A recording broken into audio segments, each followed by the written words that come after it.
ఎంపిక చేసుకుని మెయిన్ అక్కడ చంద్రబాబుతో వర్మతో మాట్లాడిపిచ్చి అది వర్మ కుటుంబాన్ని కూడా ఇబ్బంది పెట్టనీయకుండా సైకలాజికల్ గా వాళ్ళతో నేను గెలిచిన మీదే సీటు అన్నటువంటి ఒక ఫీలింగ్ కలిగించడం అన్నటువంటిది కీలకమైంది.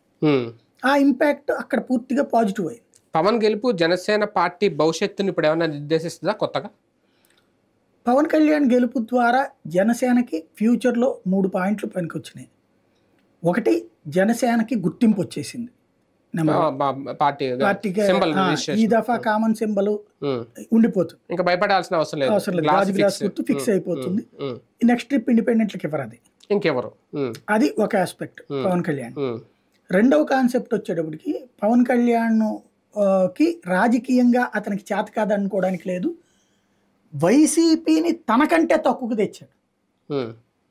తను పోటీ చేసింది 21, వైసీపీ వాళ్ళు ఎక్కిరించారు, నీకు ఇచ్చింది 24 మొత్తంలో, సీఎం అని అరిస్తే ఉపయోగం ఏంటి, అది ఇది అనేసి ఎంత అవహేళన చేసినా అతను ఆ పాయింట్ కమిట్ అయ్యి ఉండి చేయడం మూలంగా ఇప్పుడు ఏమైంది, 21 ఒక ఎత్తు, రెండో పక్కన వైసీపీనేమో 12-13 దగ్గరికి పడిపోవడం. అంటే ఆ ఇంపాక్ట్ ఎక్కడికి వెళ్ళింది?